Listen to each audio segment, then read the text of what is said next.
Welcome to the Dirty Sports Podcast. I am Andy Ruther, coming to you live from the Smut Studio in Venice Beach, California, with my co-host, Joey No Chill Praino. Good morning, Andrew. We haven't done this in a minute, Joe. No, we haven't. I miss the mornings a little bit. I kind of do too, I'm not going to lie. I liked having a Sunday night last night. Do you get messages when the pod's not up, like in the middle of the night on Sunday? Like, where is it? There was only one tweet last night. It was at Dirty Sports, but directed at me saying, Andy, where's the pod? And what's funny is that's not the way to approach it, in my opinion. Yeah.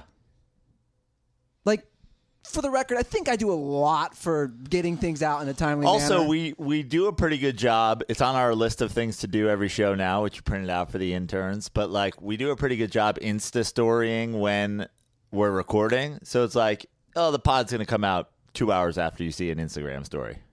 So follow us on Instagram. Yeah. At The Dirty Sports. There's the solution. And but also everything gets delayed now because usually even if we do it in the night, like then it goes up at midnight, and then the YouTube like a day later. So now the guy who jerks off to your feet is gonna have to wait like a whole other 12 hours. Do we think somebody's really masturbating to me shoeless? I'm pretty sure Rex Ryan is a fan of the YouTube exclusive. What if that really was Rex Ryan? I love it because, like, the last episode we did, or maybe it was 2 episodes ago, you were like, I'm going to get comfortable again because somebody said they like me without my shoes. And then I saw that, and then I followed up. Like, I followed the trail. Turns out that person has a foot fetish and just wants everybody's shoes off all the time. Then they were like on the interns, hey, you guys should all take your shoes off and touch feet. Yeah. I'd love to see a pile of 6 intern feet. There's definitely a creeper who listens to the show, but also is a fan of Dirty Sports. Yeah. With a massive foot fetish. Yeah. So there is probably a 1 in 2 chance that's Rex Ryan. Yeah. The foot fetish thing is always odd to me.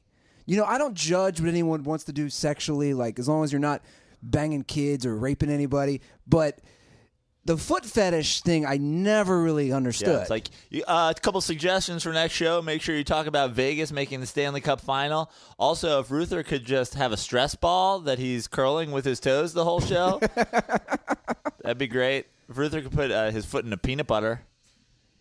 Have you ever been with a lady who is into the foot fetish thing? No. Never? Never. Okay. I haven't either. I'm just curious if anybody has any experience with the foot fetish. I feel like a foot fetish thing is more of a guy thing than a girl thing. I think guys are into like women's feet, other dudes' feet. Like you don't hear a lot of women like, yeah, love them feet. Yeah. Feet are gross. Yeah. Like, my feet are especially gross. Every time, like, I think it was last year, I like smashed my disgusting toe. Like I smashed my toe and it turned like black. I put on it. People are like, dude, your feet look like cavemen's feet. Have you seen Shaq's feet? Oh, yeah. That's a whole other level. Bad black feet take like a turn where you're like, what am I you're like, am I looking at like a prehistoric animal? Like Shaq's feet look like a burnt pterodactyl. Like a pterodactyl after the meteor hit. Well, they recently showed Shaq. It was maybe just a couple Shaq's feet look like a character from Dark Crystal. You know what I mean? There's a good reference. Deep. Dark Crystal. Google it. Shaq's feet, they showed a couple weeks ago, you know, for the TNT pre-game show or post-game show. What I find interesting about Shaq's feet is that, dude, you have the money to get your feet taken care of. But, like, what do you do? Like, taking care of what? You mean, like, get a pedicure and stuff? Yeah, like once a week. You're Shaquille O'Neal. You got millions of dollars. You can have a little Vietnamese woman come to your house. Well, I mean, he's Shaq. He could also have just a Vietnamese woman who lives with him. That's what I'm saying. Yeah. While you're taking... She could live in his shoe.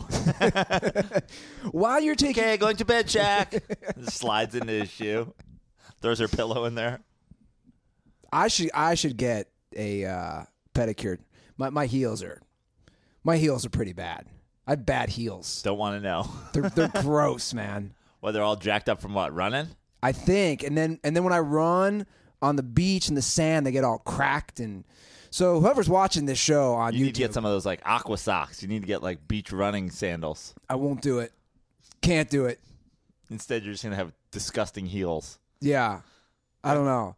So if our YouTube foot fetish guy can help me with that, Yeah, he's like, oh, I can help you. Let me see. Let me see what you're working with. Can you say it's super up close to your heel? we have to give an update on the Dirty Sports team basketball. Oh yeah. We played Friday, and you might want to grab that mic, Trevor. So we did interns versus host again. And Well, first, Trevor and I went out there. We ran Venice courts without you guys. Trevor and I got a win against two brothers. So that was a proud moment for us. how'd that go down? We were just out there shooting around. A couple guys came over with their hooker Asian girlfriends. They literally, right? Like They looked like they were hookers. like either porn stars or like porn stars. That's how I was gonna go. right, Porn stars. like porn stars yeah. or like they were out Instagram in models. Venice. Like they're out in Venice. Just got done. They're out in shooting a Venice. They video. were like the two girls were drinking like Jack and Gingers out of Starbucks cups. And literally the girl she approached, she's like, "How about 2-on-2?" Yeah, she like I was set, set "What?" them up. She was like, "How about you guys play each other?" And I was like, "Are we playing two Asian Instagram models? Because pretty good in the post." And she's like, "No, get them." And so then we played two black guys. They were pretty good too. Mm-hmm. They had us down. They had us down big. We were down. I think it was like we were playing to 11. I think it was like 0.6 or 0.5 Mm-hmm. at some point. And then I just was forced to take over. We came all the way back, won 12-10. Went on a 6-0 run. And then me and EJ came out. Yep. And then you, there was, so right after that game ended, a 6-foot girl with a perfect jump shot who was like probably not an Instagram model, but a proper model. she could be. was out there shooting. She played basketball professionally in Germany. You came over and you didn't even hesitate. You're like, "We're moving courts. I can't deal with these people." I made an Andy Ruther executive decision to move courts. And, well, first of all, she was gorgeous, but it wasn't about her. To me, it was about we were on the main court, not the main court, but the main court where they play the pickup games.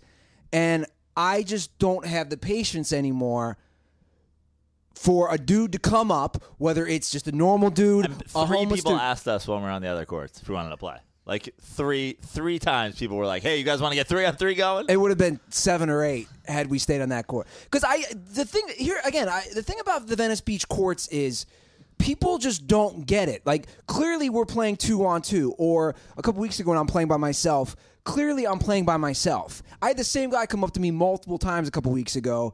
I was just, I had my headphones on. I was just listening to Joe Rogan's podcast and just shooting around. And, yeah. Finish your beer. And the same dude just kept coming up, and it's like, dude, I'm clearly just relaxing, shooting threes, listening to a podcast. So, yeah, I do get annoyed with the nonstop. So I said, let's move courts, and we did.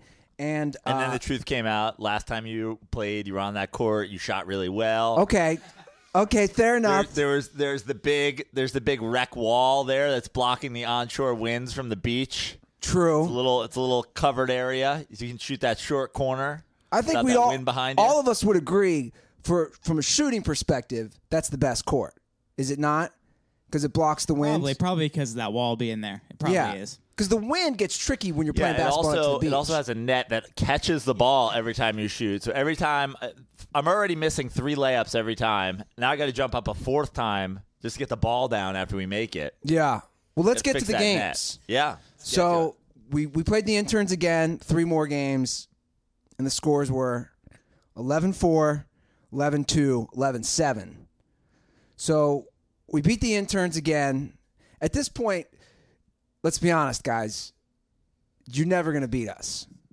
This is, again, literally because of Joe. Because afterwards, when Joe and I were on a team, we skunked you guys. So it's because Joe, the rebounds, man, that makes up the total Okay. difference. That's in my fine. opinion, which I understand. No, you're right. I have that on the rundown if anybody read Just it. want to make sure. I had Joe Praino's currently undefeated. I have that on the rundown. Just wanted to make sure. But I saw this the spread, like it's the same thing. Like Trevor after the first couple weeks was like, "I'm not afraid. We're gonna beat you guys. We're gonna beat you guys." EJ's the only one that lives in reality here. He was just frustrated while we were playing. He had to guard me. He was like, "This is bullshit."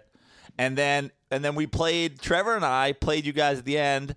And we beat you pretty handily, too. And you're like, "I think me and EJ could take you. I think we could do it." I'm like, this is the kind of sickness that spreads throughout this. Like, you're not going to win. I disagree with that. See? I like me and EJ together. No offense, Trevor. I like me and EJ as a team. And yeah, I get what you're saying about Praino, but let's be honest, guys. I was hitting a lot of my shots too when we played you guys, and I was hitting mid-range jumpers. And then how'd that go when you were playing me? Well, but the end, I had played 8 games. My legs were sore. You also just couldn't get a shot off. I gave you one in the last game. I gave you a 3. You made it, and then you made another 3 on before checking the ball. You didn't pass the ball, and I was like, wait, what is this? You got to pass the ball in. Well, that was like the only 2 shots you got off. Well, how about that? Well, no, first of all, I would like to play again. And then, me and EJ. by the way, can we talk about the last basket of the day where you jumped on my back like it was the fucking Preakness? Yes. You were like whipping me. Yes. You literally climbed onto my back. I jumped Yoda on your back. style. It's called I'm playing mental games, Praino, for next time. You'll remember that. I remember that. I let you jump on, fall off, and still made the layup. You'll remember when a little man jumps on your back. It's not a good feeling, is it? It's a triple crown out there. Yeah. You'll remember that. That's what I'm saying. It's all. This is the long. I'm playing the long game here.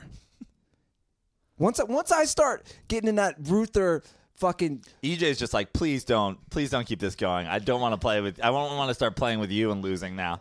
Well, you're in now, EJ. You're in. Here's the thing: is like playing against Praino. This is why it also sucks so much. Is because if I'm on the opposing team, a lot of times I'll probably guard Praino, and I use all of my energy, and he still bodies the shit out of me down low, and then I'm exhausted by the time we even get the ball to go on offense, and it's like, well, exactly. To be fair, I'll tell you what you need. How tall are you? 6'4". So Praino's the answer is you guys got to get on you got to put out the Tug signal.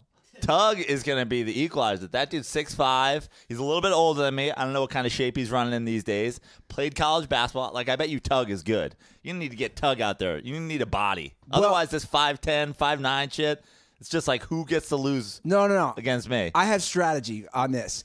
But it's unbelievable. But you're right. You just basically turned into Trevor. You're like, no, it's cool. We're not scared. We're going to do it. I didn't say that I wasn't scared. I said that there's a strategy. Look, he's okay. If Praino's 6'4", he's basically got 6 to 7 inches on me. So that's a lot. Like that's a lot of inches. But I think the key is your strategy is already bad. You go for the steal every time somebody throws the ball on the post. Then I get an open layup. But sometimes I got steals. I will give you that. What I realize is the other 80% of the time, instead of actually defending me, I just got an open layup. You're going to make it if you duffed on a steal. Basically, I just got to shove my ass right in you. Yeah, and if you notice, like when we started doing that, it was if I was coming off screens, and then that's when I would have open shots, and then I could hit shots, and then you would go out into the corner, and I would drive, kick it out to you, and when you're hitting, like we can maybe kind of keep up, but the only thing is like those rebounds are so. Do you want the truth? The only way to win, because I told every single person I play with, don't switch, because if you set a pick, and the guy that I'm guarding is setting a pick. Basically, what I'm going to do is we're not going to switch, and if the guy just happens to go to the basket, then I'll try to recover and stop you at the rim. The only way to win is to come off a pick and immediately drill a jump shot. Like, the second you get clearance, so you're going to have to hit a lot of mid-range jump shots. You're going to have to hit, 11 of them before I make 11 layups. Well, so good luck with that. I'll keep practicing. What is going on in Savage Town today?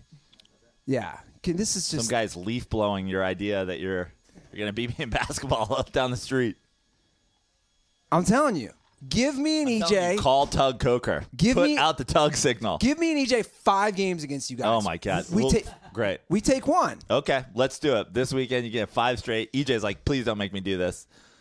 5 games. We'll take 1. Okay. I like our chances. The fucking disrespect I get on a weekly basis. I'm not saying we're better, Praino. I'm saying we have I'm saying we would win.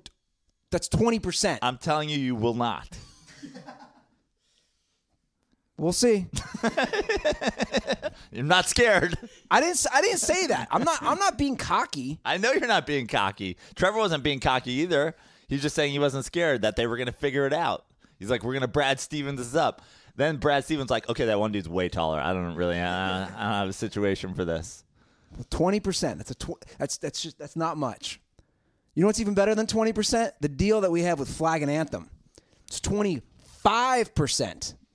That's right, guys. If you go to flagandanthem.com right now and put in promo code DIRTY at checkout. You get 25% off your first order. I posted a picture yesterday on Instagram, Twitter, Facebook of me, Trevor, and you all looking so all fresh. rocking top to bottom Flag and Anthem. Wearing my Flag and Anthem pants today. These I like those. these navy dyed jeans.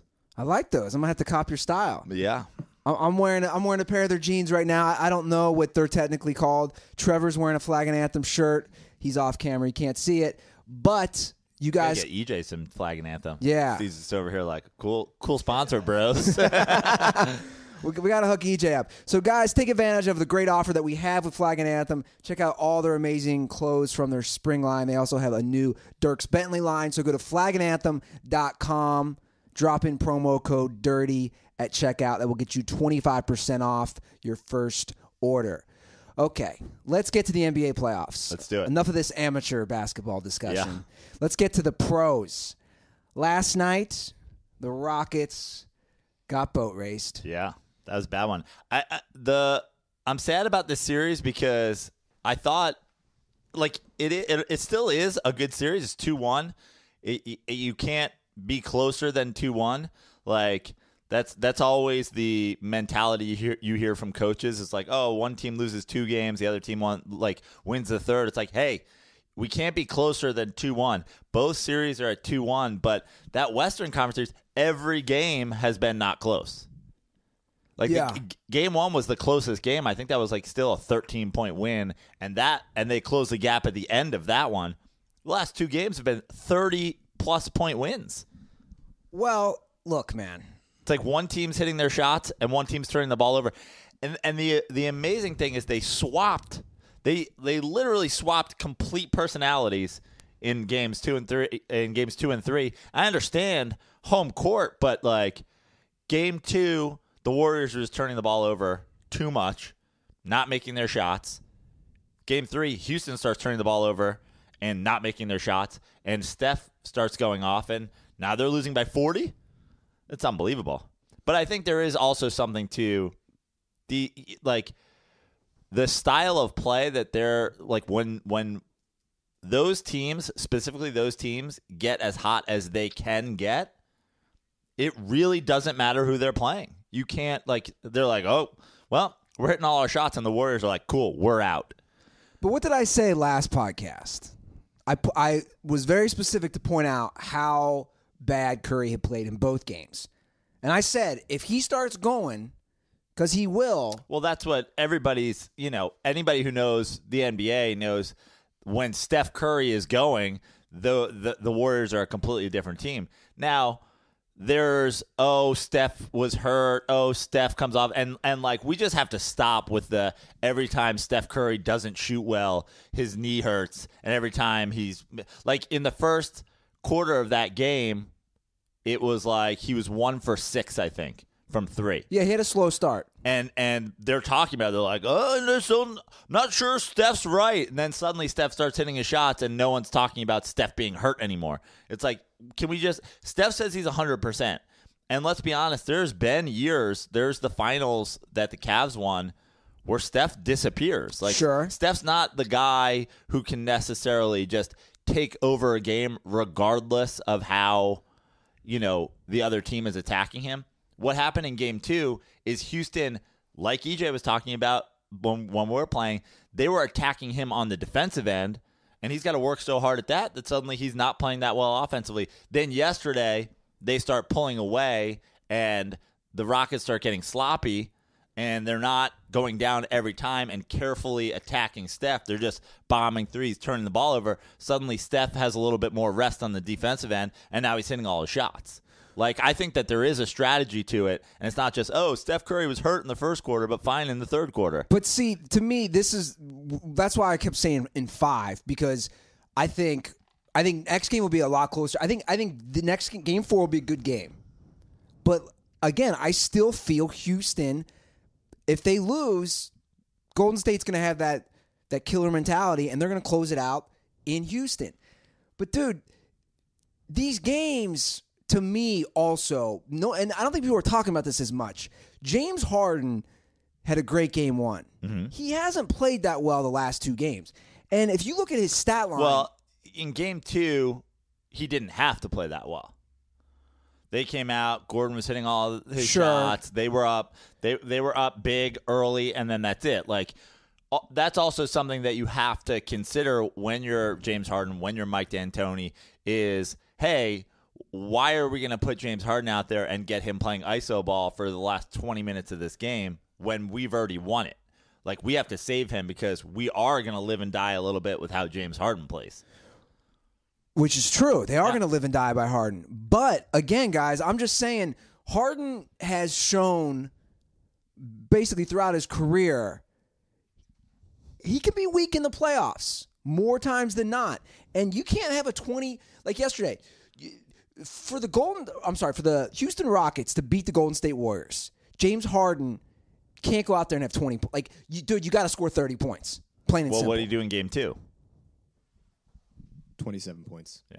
Okay, so he's right by it. I'm just saying, yesterday, 20 points.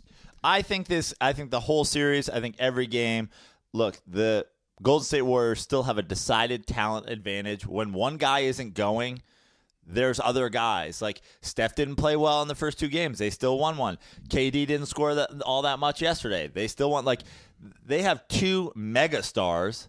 And then they have Klay Thompson who can go off at any moment. Sure. Like, they just have a ridiculous talent advantage, whereas if James Harden isn't playing well, yeah, Chris Paul, but Chris Paul isn't like – Chris Paul has only gotten like the ability to hit threes like this year in this offense. He's not an ISO make a 3 guy, and you see that. Like, I don't know why he's tried to become that guy. Is like – the 1-2 punch is like your style and James Harden's style. I think too often when James Harden's not going, Chris Paul tries to emulate what James Harden does for the offense, and it's like, no, keep doing your thing. Keep taking guys to the basket, keep finding that mid-range, keep passing, and it just comes down to both of those guys and Gordon and Capella. They have to play well just to keep up with the Warriors, who could still have one star not dominating and be getting enough points to win the game. It's the Western Conference is straight up like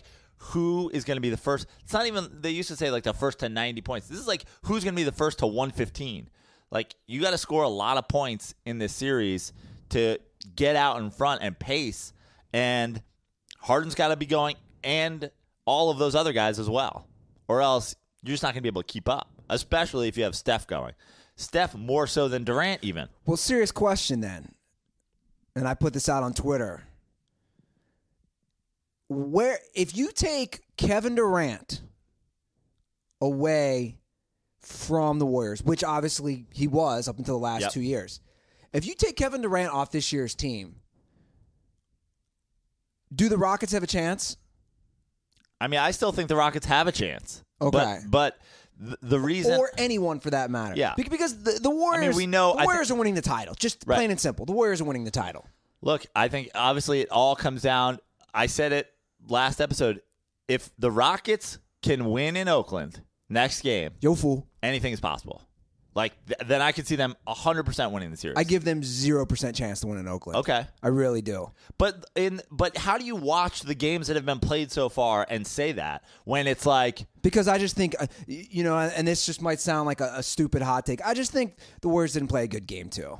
I just don't think they play well. I just think they're far But you haven't superior. They lost 24 games this year. There was stretches. I think they didn't give a shit. Come playoffs, they've played. For the most part, they've played well. Look at their team. Look at their team, and look at the history of their team. There's times when all the talent in the world, they don't show up, regardless of this year when they don't care. I mean, they blew a 3-1 lead to the Cleveland Cavaliers in the NBA Finals. Now, granted, they didn't have Kevin Durant when that happened, but Kevin Durant, I mean, we've talked about it. Kevin Durant and Steph Curry, all these guys, like, the only guy on that team that I'm like, he's going to stay level no matter what happening is Klay Thompson. I'm like, Klay Thompson's good for just being Klay Thompson. He's going to defend. He's going to hit his open shots, which is why they're really tough to beat, because they have a guy like that. Like, Klay Thompson to me is like the new James Harden. If he just went to the fucking Bobcats, he's an MVP candidate.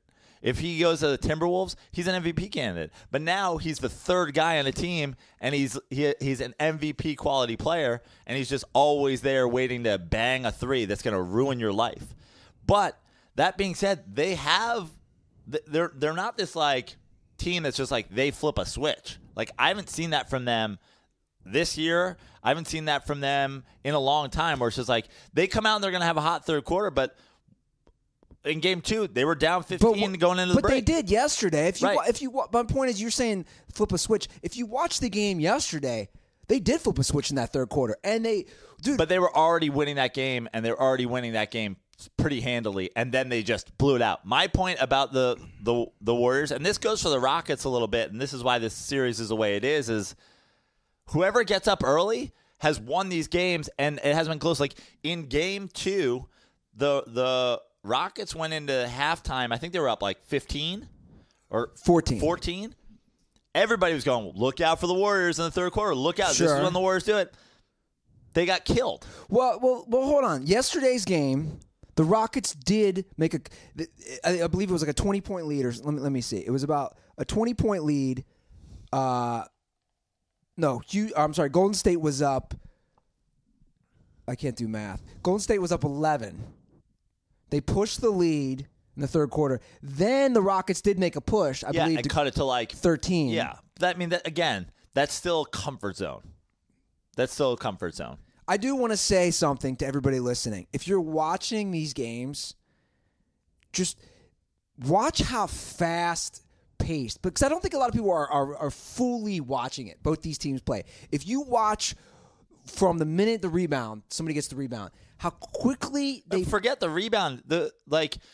Watch when a guy makes a layup and his momentum carries him under the basket.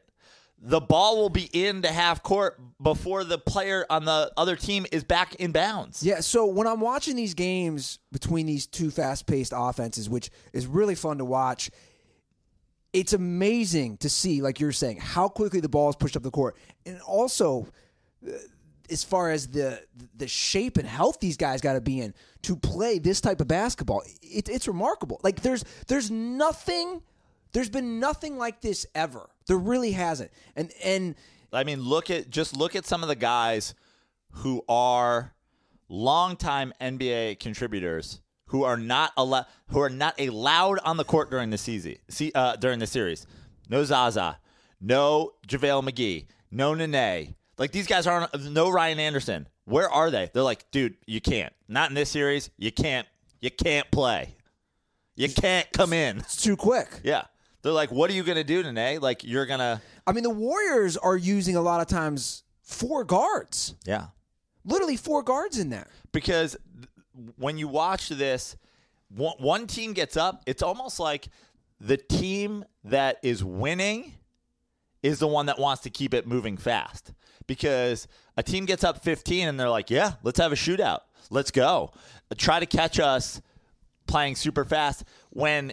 In reality, what I think both of these teams are getting caught doing and which isn't keeping this super close is it seems like if you're down 15, you need to like, okay, let's go. Let's get this going. Yeah. In reality, what you should do is probably fucking slow the whole thing down a little bit, relax. Sure. And try to make a couple of baskets, whether it's fast, slow, whatever, but make sure that you get a couple and then get a sort of run going. That's what I was seeing in the game yesterday is like the Rockets would be down 12 and they're like, okay, we need a couple quick threes. It's like, you guys just need to make sure you get a basket and then hope that they miss and have it be a slow burn. Then when you get it to like 6 or 8, when you get it to a reasonable amount in a series like this with the kind of scores, the kind of 3-point shooters they have, 6 points is nothing. 6 points is less than 2 possessions sometimes with the way these guys are getting fouled on the perimeter.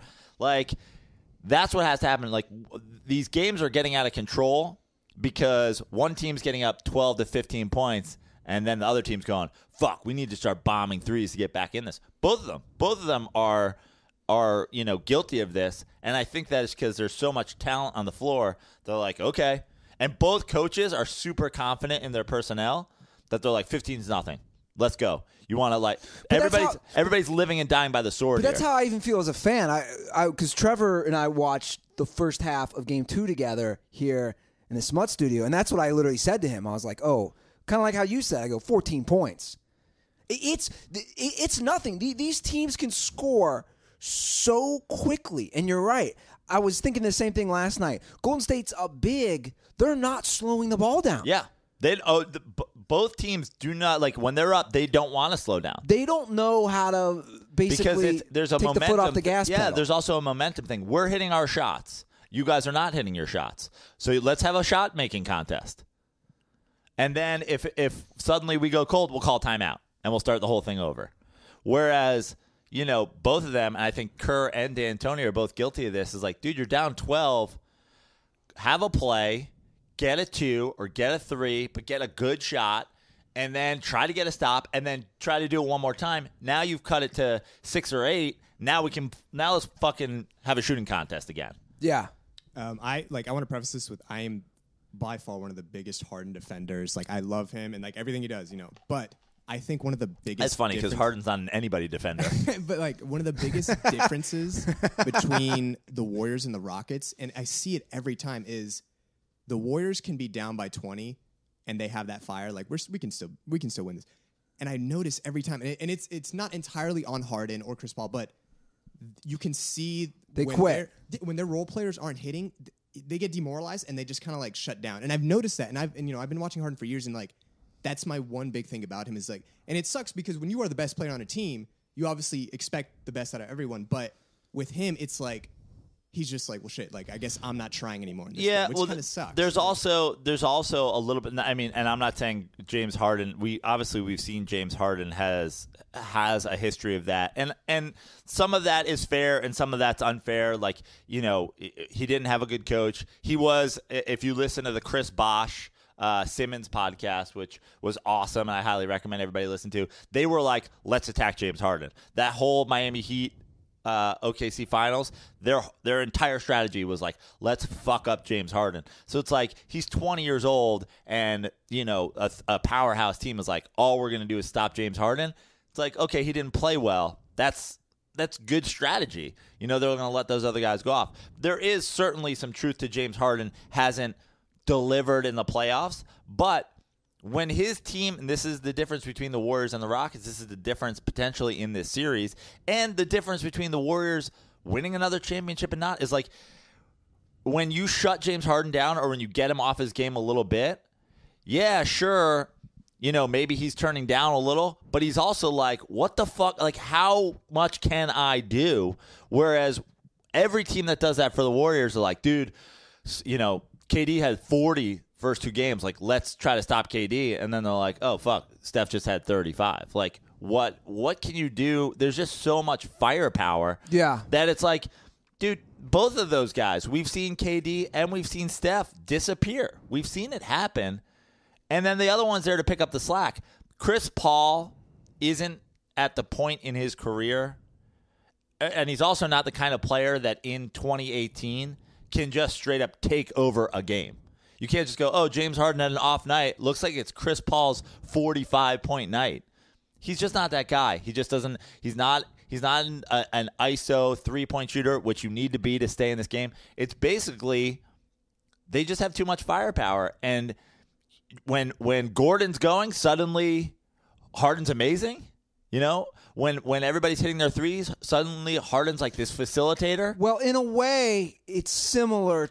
Not totally, but I can see a resemblance with the Cavs, 100%, and LeBron. Yeah. The major difference is obviously LeBron is playing defense in the playoffs, sure, and LeBron's doing a million other things, passing, rebounding, that crossover that Livingston did. I mean, guys, like it was.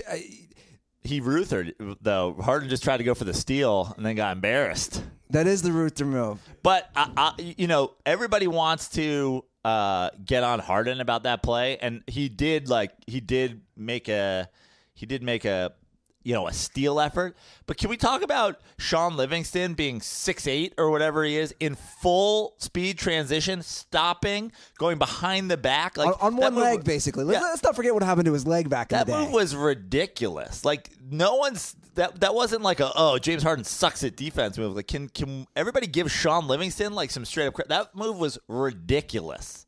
That move was he crossed over, then he went behind the back, and he didn't go.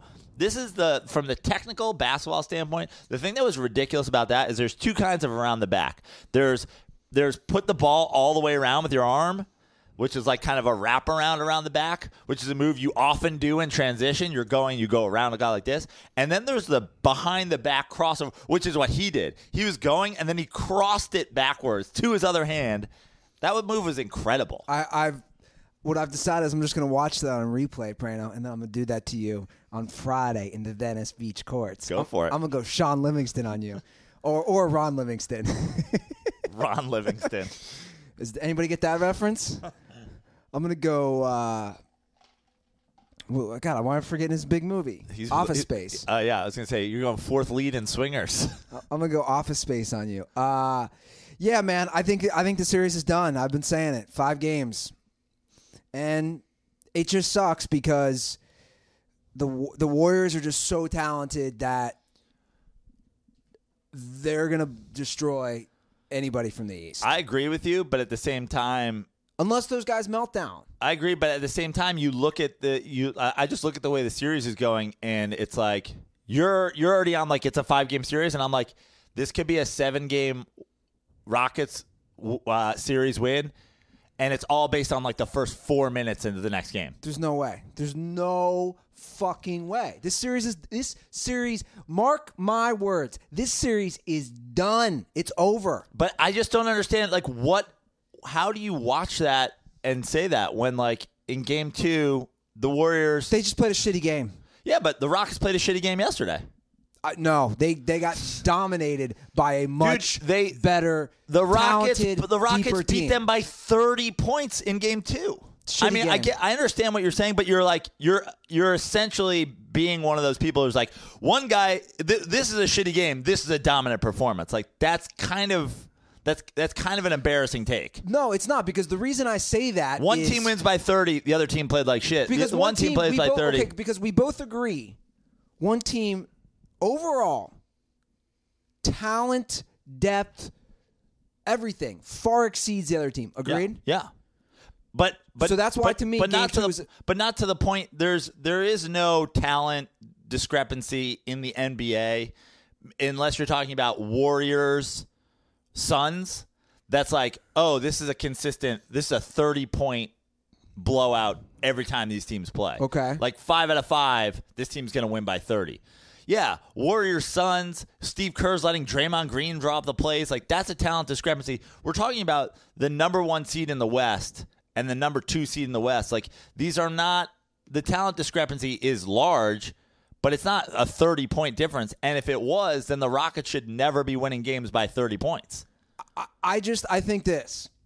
Steph Curry didn't play that well, again, the first couple games. And I'm not saying Steph Curry has to go off and have – and I'm telling you what happened. Steph Curry also didn't play well in the first quarter. And the Rockets are going at him. And the Rockets are attacking him. And that's their strategy. Attack Steph Curry. Make him work on the defensive end. But the Warriors were still up by double digits. Right. Absolutely. And Steph didn't play that well. Right. So the Rockets are turning the ball over, and the Rockets aren't playing well, and suddenly that's it. It's a blowout. Look, we're going in circles.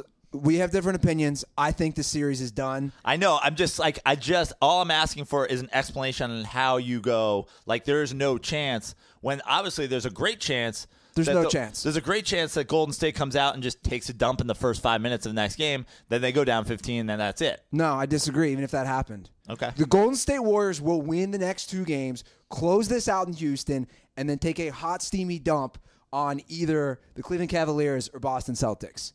And it's fun to watch. It's fun to see how good a team is, but it's also in a way like, shit, it's not fun. Yeah, but I also think that, like, when you watch, I mean, it's just the way I'm watching the Warriors. Like, they're not, their talent makes them unbeatable, but it's the mental aspect of the Warriors that makes me go like, the fact that you ever lost a game by 30. But this is what I find funny about that. I'm not saying that the Warriors are mentally the strongest team ever. Like you said, they've blown a 3-1 lead. We've seen problems. KD's had. But as if the Houston Rockets are this mentally strong team. Forget.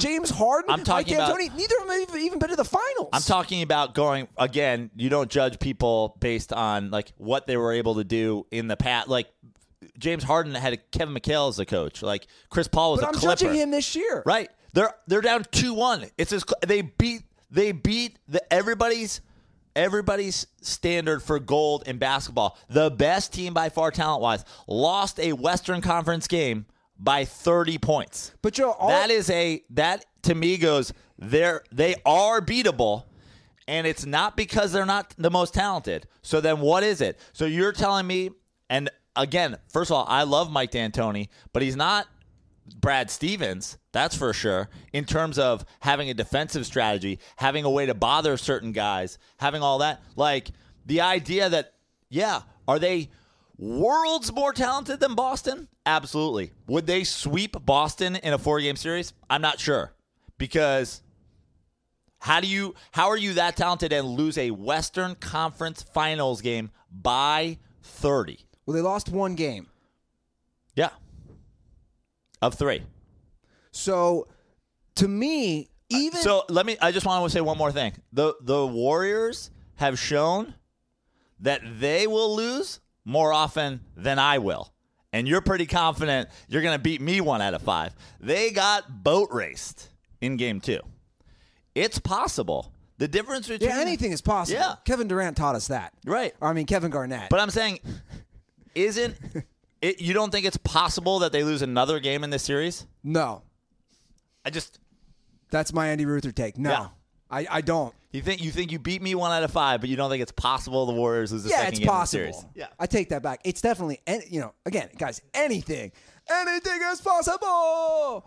I think that the Warriors win this series in 6. I think they win next game. I think the Rockets win game 5. But if they win it in 6, but let me finish. Can I finish? I certainly think there's a possibility. It's not a good possibility because they definitely have a home court advantage in Oakland. But it's possible that they lose next game. And if they do, now we got a fucking real series. And then I don't care about the talent level because now you're just playing a best of 3. 2 of them are in Houston. Let's see what happens. But I still think the Warriors win this in 6 games. But even if they win in 6, to me, it's like, what does that doesn't prove anything. What does that prove from Houston's perspective? Oh, we won 2 games? Well, it certainly proves that it's a talent discrepancy entirely, and it proves agreed. And it proves to me, if I'm D'Antoni, Morey, Harden, and LeBron James, if you come here, we're definitely beating them. If you get swept in this finals and you lose every game by 30, I don't think you can honestly call LeBron James and go, hey, man, you should come here. We'll beat the Warriors. He's like, can you? You lost every game by 30 points. If you play a 6-game series, you go, dude, we will definitely beat them if you show up. Is Houston one of the teams that LeBron is possibly considering? I mean, it seems to be Houston, Philly, Lakers, and back to the Cavs. That seems to be the general consensus. I think there's... Hold on. Can we get Brian Windhorst on here? Yeah. Brian. Who does he work for? The Akron Canadian Bacon Plain Dealer or something? Yeah. It's a Cleveland Plain Dealer, isn't it? Cleveland Plain Dealer. What's the Akron Beacon? I always want to call it the Akron Bacon. Why does Akron have a fucking newspaper? Right? Akron Beacon Journal. I knew it was something like that. The Akron Beacon Journal. You know what's crazy? You guys want to hear something completely off topic about newspapers? I noticed this the other day on my it's the old, the front page of the Cincinnati Enquirer from the Reds games, and this is dated September 30th, 1990. The Cincinnati Enquirer has a reader record. Now 350,000 people in circulation were reading the paper. Where we are now, my point is look where from 1990 to now, nobody fucking reads papers. That was probably the apex of people reading this paper. Yeah. And that wasn't even that many people. No. 35 people now read the Cincinnati Enquirer. Yeah. Which is probably like a seventh of their readership are the Ruther family. I was going to say it's the Ruther family. Yeah. It's basically that's a fifth of their It's readership. like I don't need the internet. Got the paper. Enquirer comes right to my door. Tell me when the internet's going to come right to my door. No, Walt stopped paying for that. Really? Walt stopped paying for the delivery. He only does online. But Walt is big Wall Street Journal. You know what my dad did the other day? Wall Street Journal. Yeah, the Wall Street Journal. He sent me. I have his password to the Wall Street Journal because it's paid subscription, and he copied and pasted an article into an email document versus just sending me the link and the password. I'm like, Dad, you know I have the password, right? He's like, no, I thought if I copied and pasted it. I'm like, dude. He saved you a step. Yeah. Old people on the internet. Is there anything better? Is there anything better? Is there anything worse? Well, Praino, the last thing I'll say about the Rockets is I got to pay my respect to Mike D'Antoni because he clearly is using Harry's razors because he looks so fresh now without the mustache. I know. I'm not sure what Mike D'Antoni was thinking, just going full clean the whole year. But add LeBron James, bring back the mustache. You're a championship team. Oh, you like that? Yeah. He's got to go with the mustache. Yeah. But he does look super clean. He does. And I bet he's using Harry's. I'm certain of it. In fact, I'm going to use Harry's today. I need to shave. I love their shaving cream. It's always fresh. I never get cuts. And we always say that fifth blade. I love working that around my nose hairs, the bottom, upper lip. Guys, Harry stands behind the quality of bottom, upper lip. Bottom and upper lip. Oh, okay, got it. Yeah. Like, what's the bottom, upper lip? Harry need that fifth blade for that weird bottom, upper lip. Say what? Harry stands behind the quality of their blades, but they know that switching razors is not an easy decision. So they created a trial offer. So claim yours by going to harrys.com/dirty. Get a $13 value trial set that comes with everything you need for a close, comfortable shave. That includes the weighted ergonomic handle, 5-blade razor with a lubricating strip and trimmer blade, rich lathering shave gel, and a travel blade cover. All the DirtBalls can redeem their trial set at harrys.com/dirty. So DirtBalls, make sure you go to harrys.com/dirty to redeem your offer and let them know that Joe Praino and I sent you to help support the show. All right. So let's move on to the Eastern Conference Finals. What's your hot take on this one? I need before we get started, I need the Andy Ruther hot take. They've already sounded the sirens for Andy Ruther hot take. They're like Cavs in 6. I just don't see how Boston could do it. That was wow, that impeccable timing. The minute I said let's move on to the Eastern Conference Finals, the ambulance and the sirens went off. Pretty sure that was a fire truck. Was it? Yeah. That's that horn. It's different than the. Is it? I always confuse literally the two. Everybody in the room just going like this, full bobblehead mode. Okay. Well, this is the Andy Ruther hot take. 7-game series, and I don't know who wins, but I think the Cavs win this next game, Game 4. In fact, they have to. 100%. They 100% have to. There's a decided home court advantage for those Boston guys. Yes. Those Boston guys. And they also don't play well on the road. Yeah, it's almost like what's great about Boston's team right now is also what's terrible about them at times. Like people, you see it every time they games 1 and 2, you're like, look at the confidence. Jaylen Brown, Terry Rozier, they don't care that they're not the stars. They don't care that they're not the stars. Look at there's and everybody's always talking about this irrational confidence that this Boston team has, which, yeah, they're in front of a packed, drunken Boston Garden crowd that's ready to murder for them. Yeah. They're irrationally confident. Why they can't keep that confidence going on the road, I don't understand. Well, I think, come on, we both know. I think a lot of it is youth. Yeah. They're young guys. I mean, these guys are in their early 20s, a lot of their stars. And I think that's just lack of experience. To me, that's the huge thing. And Yeah, you're right. But it's you talk about Dr. Jekyll and Mr. Hyde. I mean, they're a completely different team. They're now 1-5 on the road. Yeah. No, absolutely. And that's why the Cavs need this game, because for the Cavs to make this the same way I was talking about with the other series, the difference between these two series is if somehow the Cavs win game 4 and you make this a 3-game series essentially, the Warriors-Rockets becoming a 3-game series comes down to like, oh, so this could be just crazy shit could happen. One team goes off, that could be the end of the series. You make it a 3-game series, Boston-Cleveland, it's what game will LeBron James just go, I am taking over personally, single-handedly. I don't care if it's on the road. I don't care if it's at home. I don't care if you have Brad Stevens. I don't care if Larry Bird comes back from the dead. I don't care if fucking Robert Parrish hits me in the face with his dick. Like, it's on. I'm winning this game.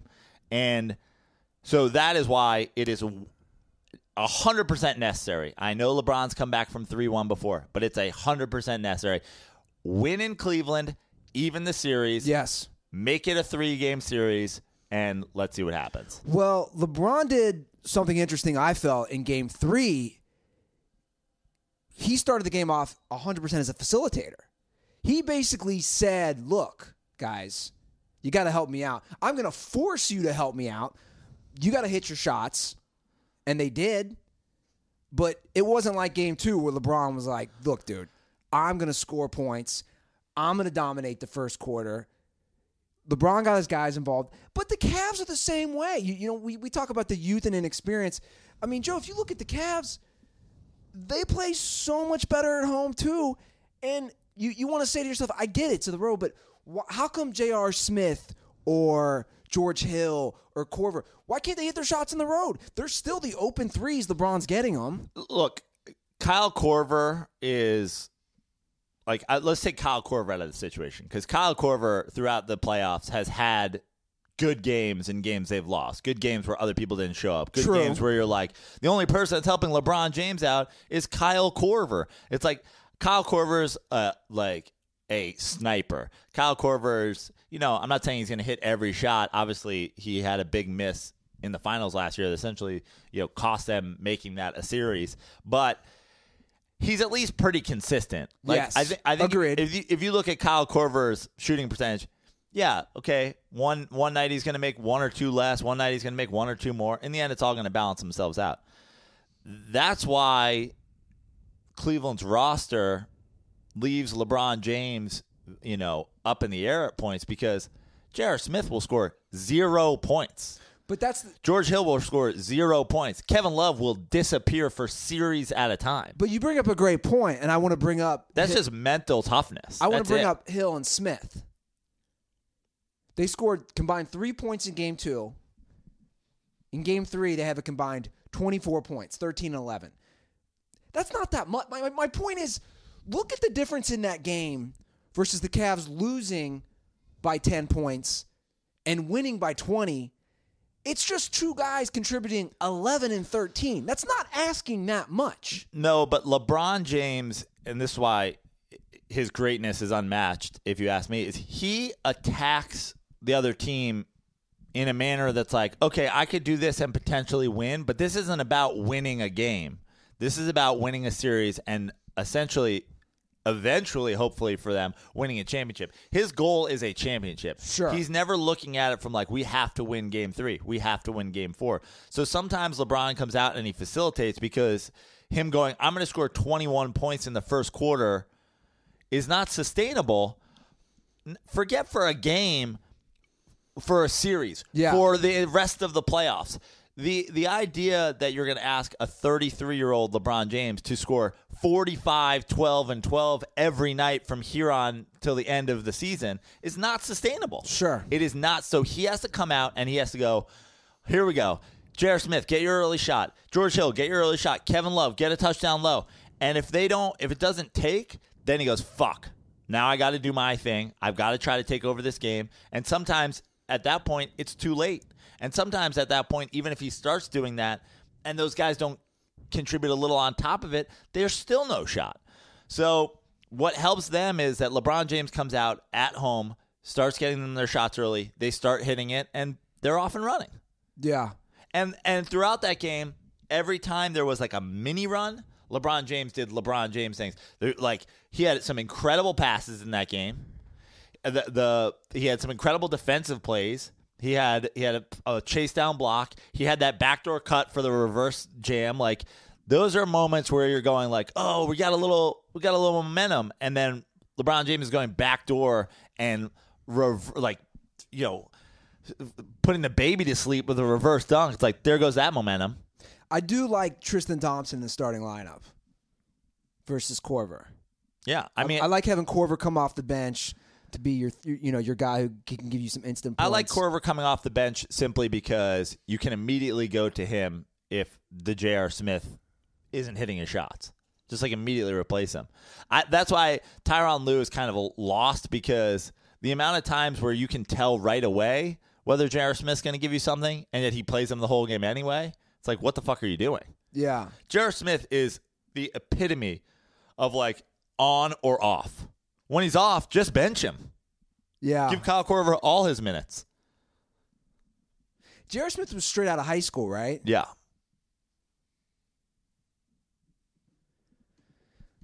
I'm pulling up his stuff. I'm curious.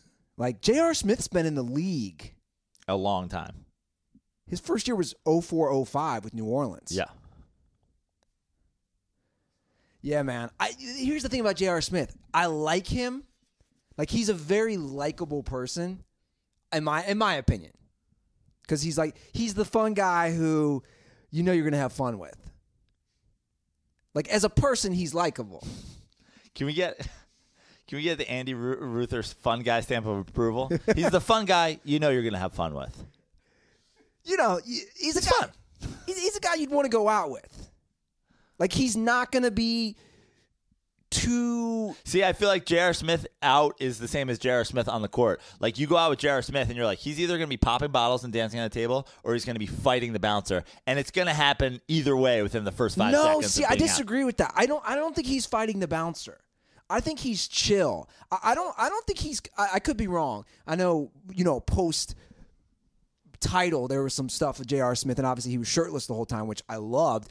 But I don't think he's the guy fighting the bouncer. I think he's the chill guy, not causing that big of a scene. You didn't think him throwing Al Horford into the stands in game Okay. 2 was him maybe fighting the bouncer guy? Possibly. But I don't know, man. Like I feel like he's the chill dude who is just going to say something real funny, but also just so offensive to a group of girls, like in front of you and your boys. You're saying he's the Andy Ruther of the Cavs crowd. Is that what I'm saying? I don't. What do I say that's so offensive? We were playing volleyball the other day, and somebody goes, "You notice we've had 5 games of volleyball and no one's made a sucking dick joke because Andy's not here today." Wait a second. So Saturday, because I wasn't feeling good, I didn't play. Because you got bodied on Friday. No, it's because my tetanus shot, man. My arm is still sore from that, by the way. Which makes me think maybe those anti-vaccine people are right. Anyway, that's a whole other discussion. I wish I had a gif of EJ's face during that. EJ went full Tyronn Lue on you.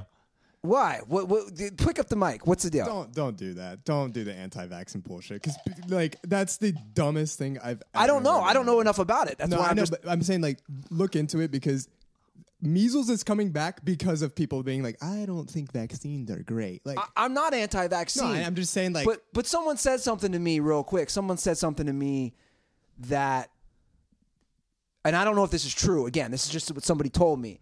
I had said, "Oh, I got fatigue. I had a flu," and they told me that might happen a day later. So I got all that this weekend because I got a tetanus shot on Friday. Somebody said to me, by them giving you a tetanus shot, people make money, which was fucked up if that's true. Who's making money though? That's my question. I mean, yeah, but the whole reason that you're getting like the flu-like symptoms is because they're injecting you with a very weak strain of that, disease to show you, like, to get your body to fight it. So now your antibodies are stronger, so that if you were to contract it, like a much worse case, your body's already prepared. Yeah. And obviously, we live in a capitalistic society. Everyone makes money off of it. Yeah, I mean, the whole medical industry. But it's all that's bullshit. fucked up though. I agree, but my point is that's fucked up for the doctor. He was really pushing it. And what are you looking up? Trevor just sent me a Sports Illustrated link from 2016.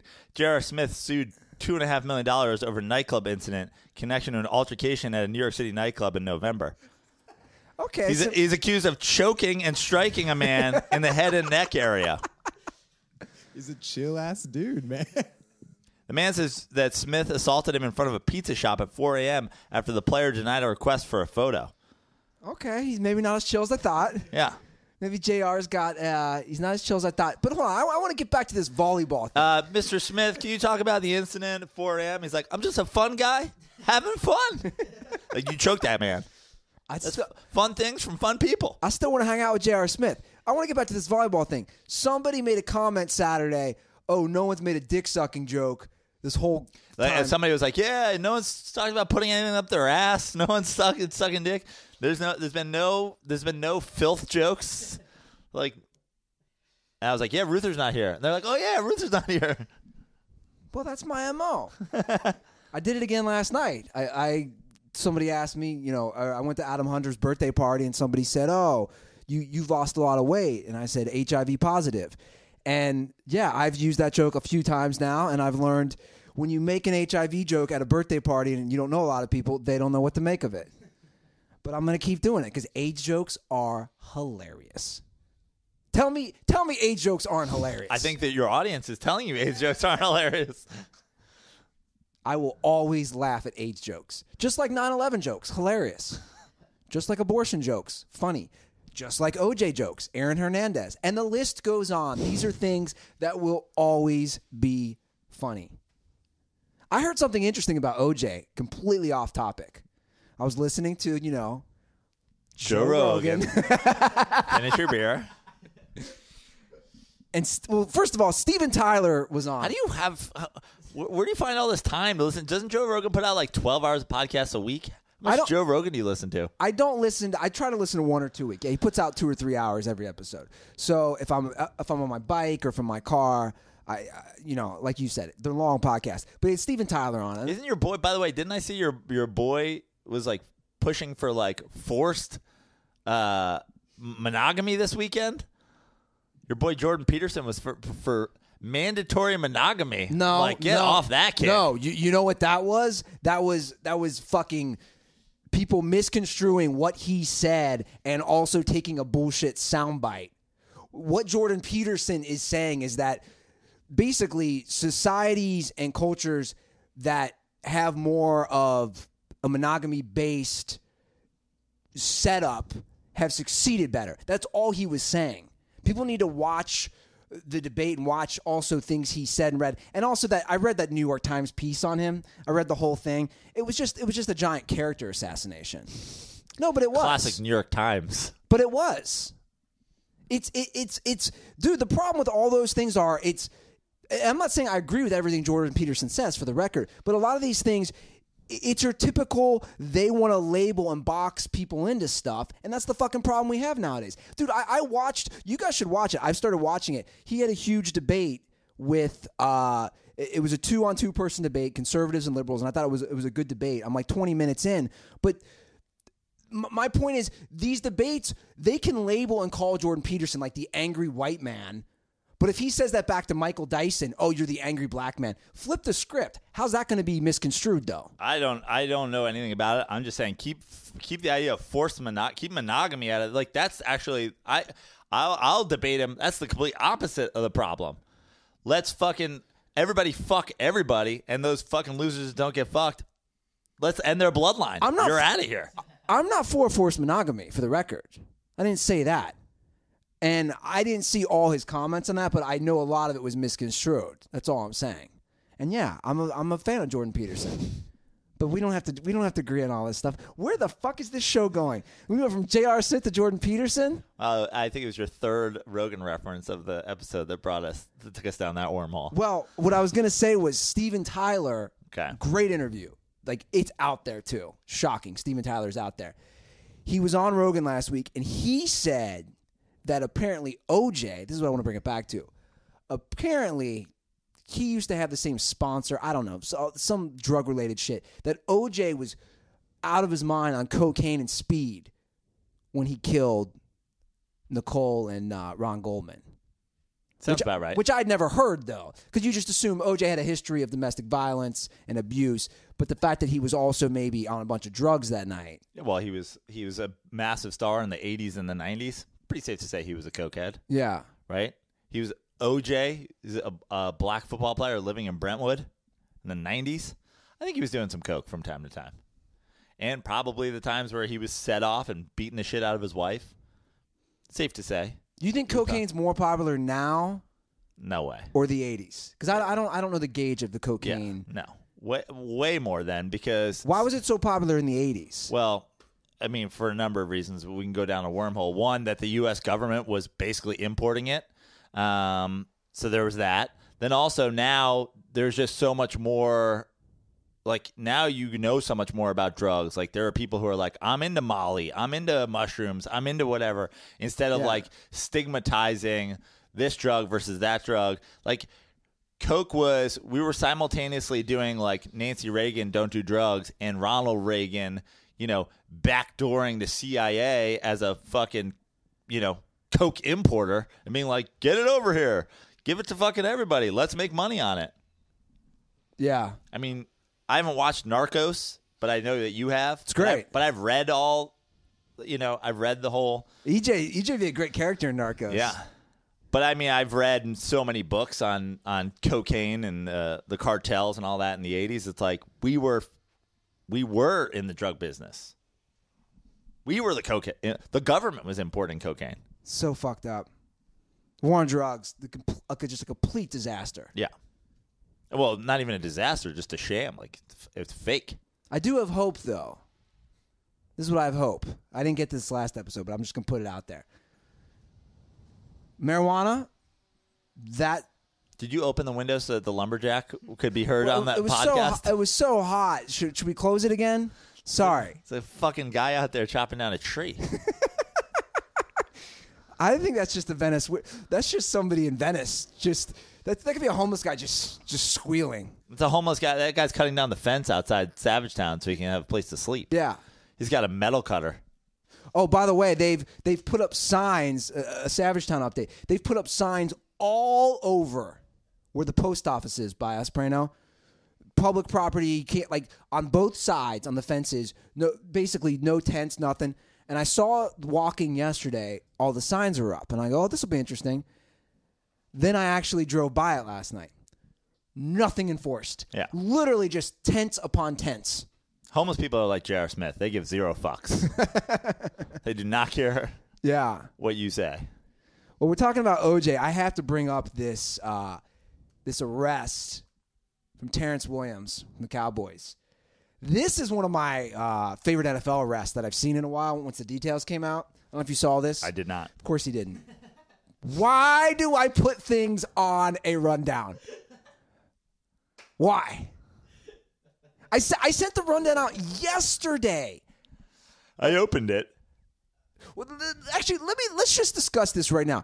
When I send you the rundown, what goes through your head? Like, take me through the Joe Praino thought process when I send you the Google Doc rundown. I opened it. I scanned it. I didn't see anything that was worth doing any sort of research on. I moved on. You started out with the conference finals, then you had something about Tom Brady, and you had something about. Well, that's not in order, but that's all right. Yeah, you had two stories that have been sitting on the rundown for like 4 weeks. But like how Tom Brady thinks gambling, I don't know what the fuck that we. And once I got to the two stories that we haven't gotten to in 3 weeks, I'm like, is Ruther even reading his rundown at this point? But hold on a second. Last week, a couple weeks ago, you skipped over an entire fucking NBA series. I'm like, dude, if you're not following the rundown, what the fuck? Now I got to read it too? Well, I don't stick always to the rundown. Again, I like the conversation to flow. But the Terrance Williams headline I put on the rundown says, Cowboys Terrance Williams arrest details are hilarious.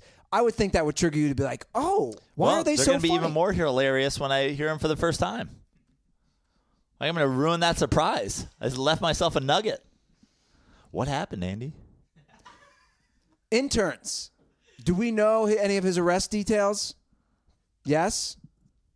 No. What the fuck, dude? You don't read the rundown? I do read the rundown, but I mean, did you want me to answer that honestly or not? No, I do. But when I put on the rundown, Terrance Williams, That's the guy you're arrest beating me details. with? That's the guy you're beating me Yeah, with? you're You my and EJ? dude. You're my guy against You're like, Praino and let's- Trevor. You're like, let's run Idaho. He's like, what's Idaho? You're like, I sent you this play via email. You know what I'm gonna start doing? This is gonna be a new game we're gonna create. We're gonna create a game. I'm gonna give you guys quizzes before the show about stuff on the rundown. Seems like that should be on the show. And now you're just having conceptual like game ideas Yeah. that the audience will never see or hear. As a former teacher, I'm gonna print out questions and we're gonna have multiple choice answers, and you guys are gonna have to get them right. No, I happens if think I fail? I think what you should do is you should fired. put. I think what you should do. Same is for you, Praino. You're gonna be fired. I think you should put Easter eggs on the rundown, and then when the show happens, if we can reference it, we win some sort of prize. It's unbelievable. Anyway, Terrance Williams was arrested on an intoxication charge.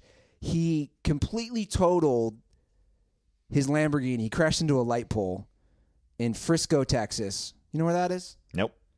I think it's by Dallas, right? Yeah, it's like probably like 30, 45 minutes. Yeah. I remember driving through there. So a police officer responded to a report of a crash at 4:45 a.m. A 2017 blue Lamborghini crashed into a light pole. But this is where it gets good. Police said they later found Williams near his residence riding an electric bicycle on the roadway and arrested him on suspicion of being intoxicated in public. So his getaway was an electric bicycle. You gotta love these guys. I mean, I don't even understand, where did he get this electric bicycle? Well, this is what he says. This is his account of the incident. I'm grateful that no one was injured in the accident. The driver in front of me, again, this is 4:45 a.m. or 4 a.m. The driver in front of me slammed on his brakes, and I turned to the left and hopped the curb to avoid hitting him. I got his insurance information. Who is this person? And my neighbor picked me up when my car wouldn't drive. I live right near where the accident occurred, so my neighbor dropped me off, and I called a tow truck and took the scooter from my house to go meet the tow truck driver, who I have met in the past in the neighborhood. Police officer. Oh, yeah. So he saw the police officer who he knew, he claims. So he got on his scooter to then meet the police officer. He said, I have always been an upstanding citizen and handled the situation the best way I know. I mean, if he were smart, he would have said he got home, he was shook from the accident, he pounded a couple drinks to calm down, nearly losing his life in the Lamborghini incident. Then he thought it would be okay to get on the scooter to return. Figured, why drive when I've now been drinking? Back to the scene of the crime. I should take my scooter. It's safer. Yeah. Because you show up on a scooter, they're like, dude, you're probably definitely still drunk when you crash that car, right? He's like, nah, man. What are you talking about? Should have worked that into his statement, is my point. But is it a scooter or is it an electric bike? Because there are differences. Now, we have conflicting stories here from the NFL.com. I mean, it sounds like he said a scooter. It's probably some hybrid electric, Vespa situation. A bird with a seat. You see him going up and down the boardwalk all the time here, don't you? Have you noticed that there's the birds and then there's like the more scooters with like a seat situation? Yes. Always black guys on those. Yes. So that's probably what he was driving. It's a good point. Yeah. Let me paint you the picture of what actually happened. He definitely crashed and was so drunk that he got out and was like, shit. And he looked up a bird or whatever on his phone, jumped on I don't that. think there's birds in Frisco, Texas. Well, whatever they have there, because I know they have the bikes and stuff. I'm sure that he literally got out and thought, it's a good idea. It's like, I got to go home. Let me go find one of these. So I'm just imagining him hammered out of his mind, car just destroyed in the background, him just like using his phone, looking for the nearest bike. Like, that's insane. What a dumbass, reaction to everything. To be fair, you don't think rationally when you're that intoxicated. Because when I totaled my dad's car and ran over a fire hydrant when I was You pissed, walked away and went to Wendy's. close. You know what? Actually, I did something similar to Terrance Williams. I walked back to my parents' house thinking everything was going to be all right and nobody would notice. The guys are shooting out of a car in the middle of the street. I thought nothing would happen. Now, the cops were already there, literally at my parents' house. As I walked up, freeze, and they arrest me. But I thought the same thing, like, oh, if I leave the scene of the crime, blah, blah, blah, maybe everything will be all right and I'll figure this out. You don't think rationally when you're drunk. Not to justify what this guy did, but I love the fact that he got arrested on a scooter. That's the best part. This doesn't go under the Aaron Hernandez Savage of the Year award. This goes under, I don't know who's a ridiculous NFL, like the funny year of the award.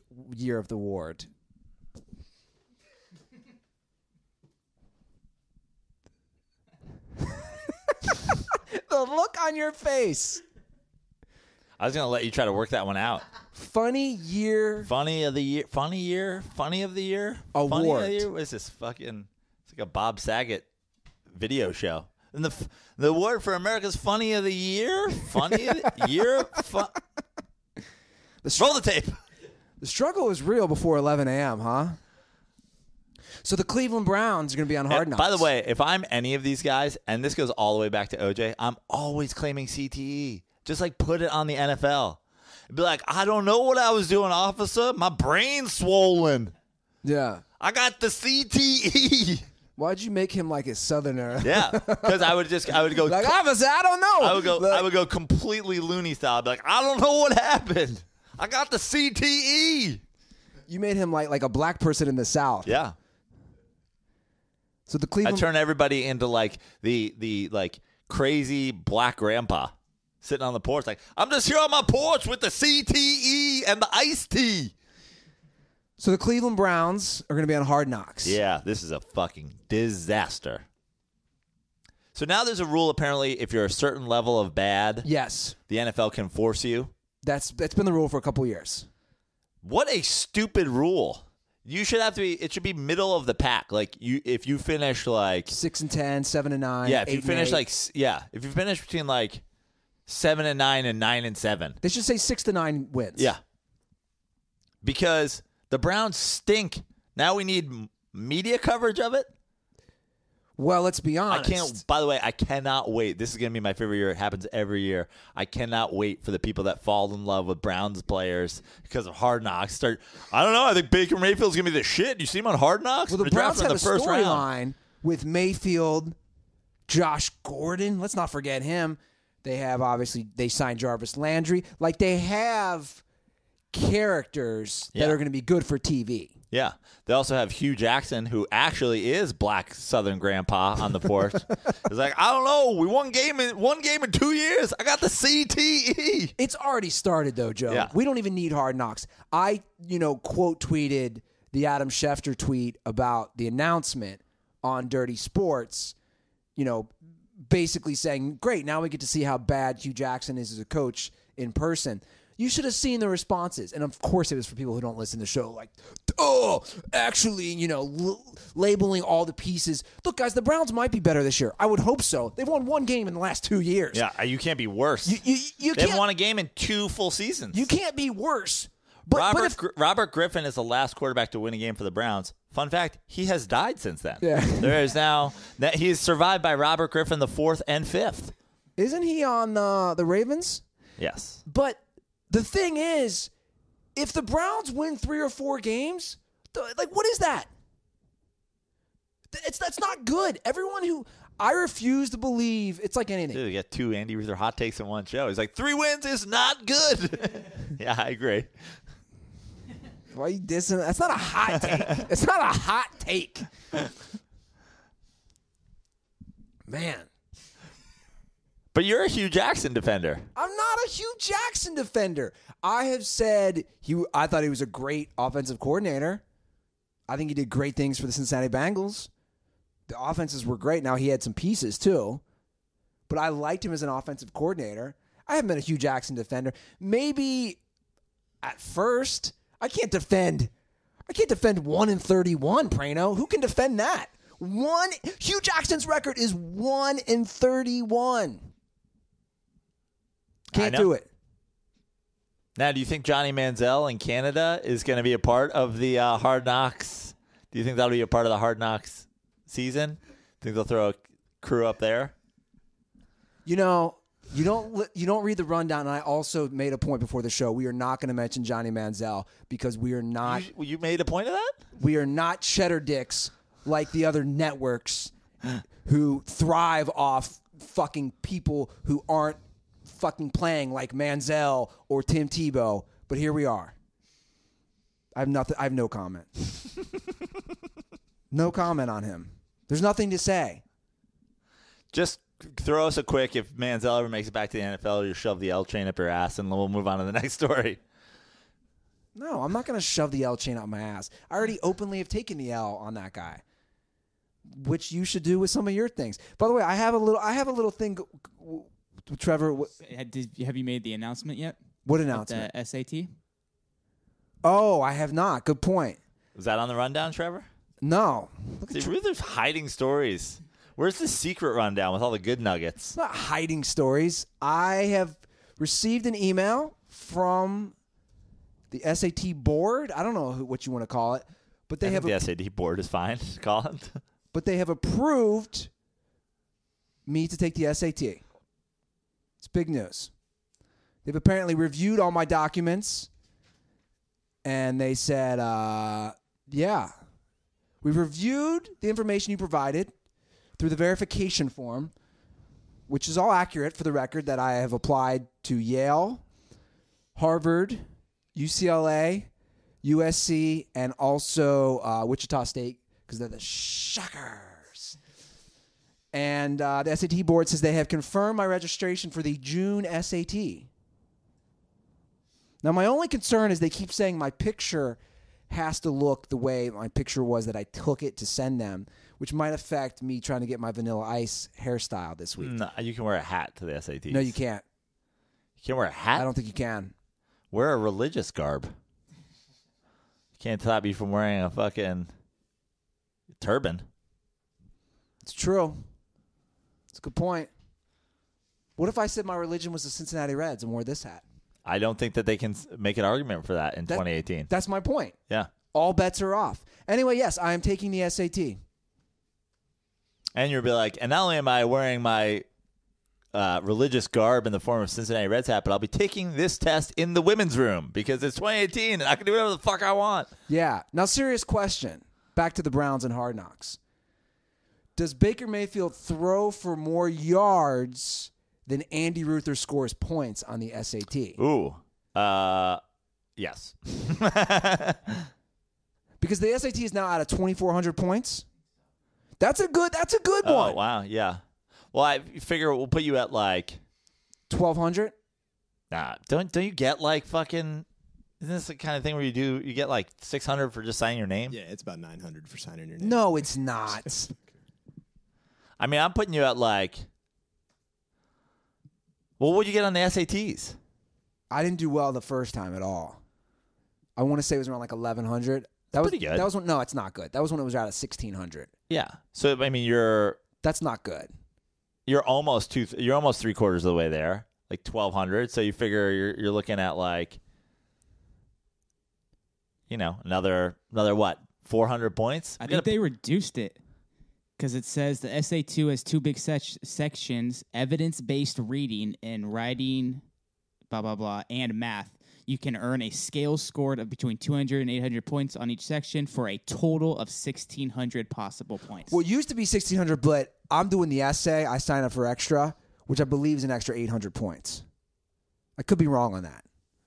I'm not. By the way, I'm not studying at all. My niece, she's graduating the 8th grade, and I called her the other day, and she said, I said, can you send me? I'm just curious. Can you send me some of your algebra?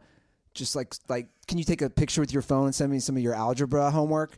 And she sent it to me, and I literally, my head exploded. I didn't know what it was. I was like, what is X? What does that mean? I mean, word like that? Yes, I'm fucked. Math was always my worst subject. But like basic algebra, like could you do like 2x plus 10 equals 40 and solve for x? Yeah, I could do that. So, okay, you could do, basic shit. Well, we'll find out. So a week from this upcoming Saturday, June 2nd, I will be taking the SAT. And I'd love to have one of the interns follow me. And maybe how about geometry? Like, how about like fucking angles and shit? Oh, no. Oh, no. No. Can the boy tell time? Oh, absolutely not. But I would think I'll do well in the reading comprehension and the writing. I should hope. Dear God, this is what I fucking basically do for a living. Can we, I can't be failing as a writer. I mean, You know what I should do for my essay? Before you Somehow said J.R. Smith's a fun guy, does fun things. Like I should see how many they're times going to be like, which one of these is a simile for fun? You're like, oh, God, I got nothing. I think it's just fun. Is that the only? You know what I should do? I should see how many times I can write the word thust in my essay. But I don't think that's going to help my cause because they're like, this guy can't spell. And I'm like, no, you don't understand thus. I can't wait for people to call me out for saying simile instead of synonym. But it's fine. I'm not taking the SATs. You know what a simile is? You know what the definition? I do know the definition of simile. Using the word like or as. See? I know a little more than you guys think. I still think you're going to get destroyed by the SAT. Okay, so then let's decide. Does Baker Mayfield throw for more or less yards than I score points on the SAT? So you're scoring at 100%. 24 on. Yeah, I think he'll throw for. He's not going to start right away because you forget they have Tyrod Taylor. Yeah. Put that into consideration. Oh, in season 1. Yeah, but Tyrod Taylor will get benched pretty fast. I say I score more points because I don't think Mayfield starts until game 6 or 7. Yeah, you're probably right. And how many yards does he honestly throw for? Like he's not going to throw for 1,500 yards. It's going to be close. It's going to be close. We need to get this on the gambling sites. I forgot Tyrod Taylor was going to start. Yeah. I think I'm going to go with you because I think Tyrod Taylor will start. They'll go 0-7, and Hugh Jackson will be like, Tyrod Taylor's my guy because Hugh Jackson is completely lost. Yeah. We have some breaking news from intern EJ. The NFL will not discipline Matt Patricia for the investigation of his 1996 sexual assault. Yeah, I don't know if that was. Yeah, I appreciate EJ's update, but like. Breaking news. Yeah, breaking news. Are you our Latin Adam Schefter? Yeah, our legal intern. Yeah, I'll take that role. That's fine. You want that role? Yeah, I'll be the breaking news guy. What's Spanish for Adam? Do they have an Adam? Adam. No, I don't know. There's no Spanish name for Adam? I mean, I'm sure there's but some names they don't sound anything similar. Like I can't think of one off the top of my head. Say how you said it again. Adam. Adam Schefter.